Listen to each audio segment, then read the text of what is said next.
Bienvenidos alumnos, ¿cómo están? Soy la licenciada Magíster Lucía Inés Sánchez. En esta oportunidad vamos a desarrollar la clase sobre el contexto histórico del desarrollo de la investigación en la profesión de enfermería. Bienvenidos a todos. Para iniciar con la clase vamos a hablar un poquito de la figura del cuidador en la historia. Desde los inicios de la humanidad, la figura del cuidador ha estado presente en todos los ámbitos, desde los primeros colectivos humanos, donde siempre han existido personas incapaces de valerse por sí mismas. Estas ya recibían cuidados propios de este oficio por parte de otros miembros, por ejemplo, de una tribu, principalmente mujeres, ya que las mujeres se dedicaban mayormente al cuidado de los niños y a la recolección. Ahora vamos a hablar sobre el origen de la palabra enfermería. La palabra enfermería deriva del latín, de infirmus, que vendría a ser algo así como lo relacionado con los no fuertes. Se podría decir que la enfermería es tan antigua como la humanidad, ya que las personas siempre han necesitado cuidados de enfermería cuando estos están enfermos o heridos. Con el paso del tiempo, el papel de cuidador quedó relegado para clases bajas, mientras que la medicina estaba reservada a las clases altas. Así, el cuidado de los enfermos en la antigua Roma, por ejemplo, era realizado por esclavos o sirvientes. Y a pesar de que tanto hombres como mujeres realizaban estos cuidados, fueron en este caso también ellas, las mujeres, las que tenían más prestigio y reconocimiento debido a su dedicación y a la participación en el cuidado del parto y del recién nacido. Bueno, desde el punto de vista científico, el estudio de los orígenes de la enfermería como oficio reconocido se divide en dos etapas.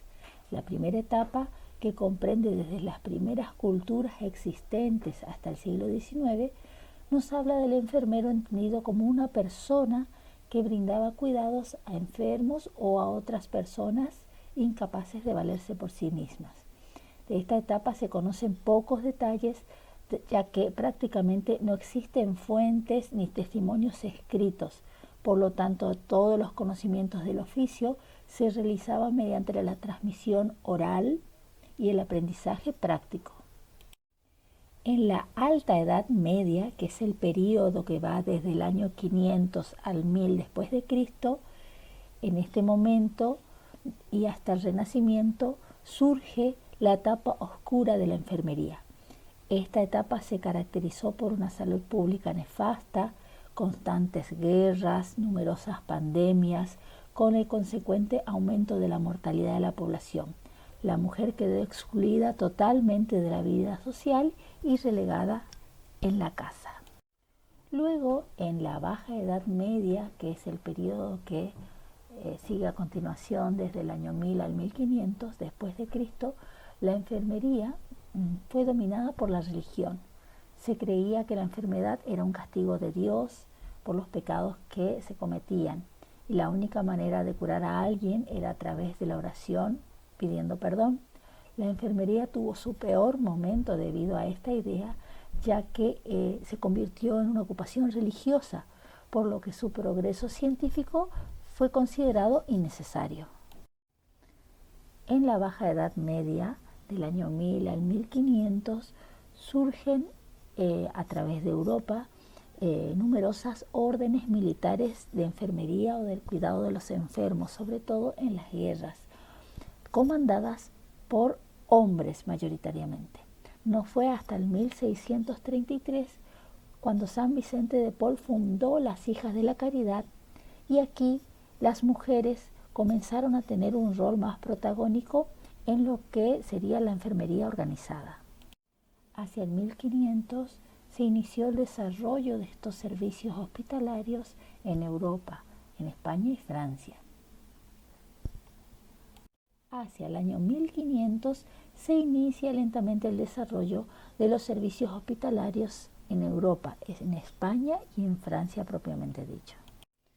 Bernardino de Obregón fue el fundador de la mínima congregación de los hermanos enfermeros pobres, fundador de una congregación específica de enfermeros y fue un reformador de la enfermería de su época.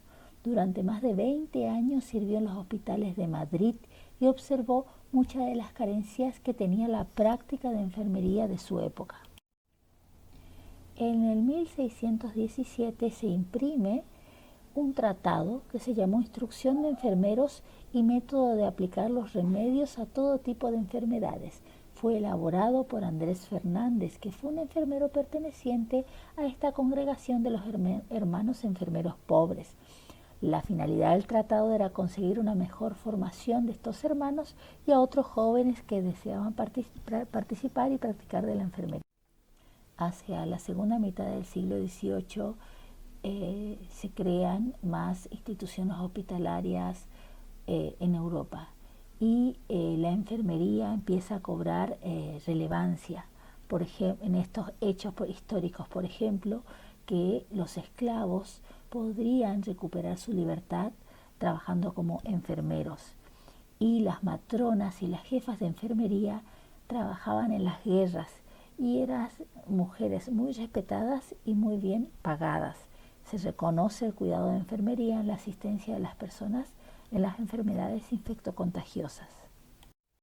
El primer referente que consiguió posicionar la enfermería como un oficio imprescindible en la sociedad fue Florence Nightingale, una de las primeras cuidadoras que escribió sobre su trabajo refiriéndose a él como tareas de enfermera, y por ello es considerada la madre de la enfermería moderna. Tenía un origen social elevado y sus creencias religiosas la llevaron a rechazar el papel que estaba destinado como una mujer de clase alta y dedicarse al cuidado de los soldados heridos. Desarrolla la teoría del entorno, donde el entorno son todas las condiciones y las fuerzas externas que influyen en la vida y el desarrollo de un organismo. Los elementos del entorno positivo eran la ventilación adecuada, la luz adecuada, calor suficiente, control de los fluidos y control de los ruidos.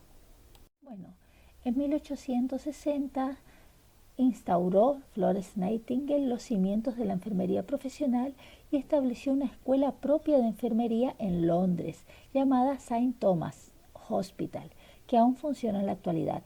Fue la escuela laica, la primera escuela laica del mundo. La educación laica es un tipo de educación que se brinda formalmente desde el Estado, pero no está basada en ninguna doctrina religiosa. Y su principal función es igualar las posibilidades de acceso a la educación y conocimiento sin distinción de credo ni religión.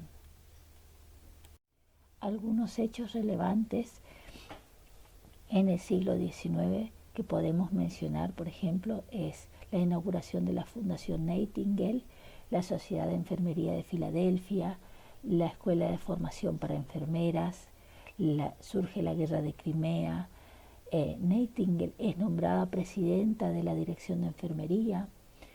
Durante la Guerra Civil aparece el Cuerpo de Enfermerías del Ejército Americano y se van estableciendo los primeros programas de formación seria, estableciendo la educación formal de enfermería. Bueno, con esto terminamos la primera parte de esta clase y vamos a continuar en la parte 2.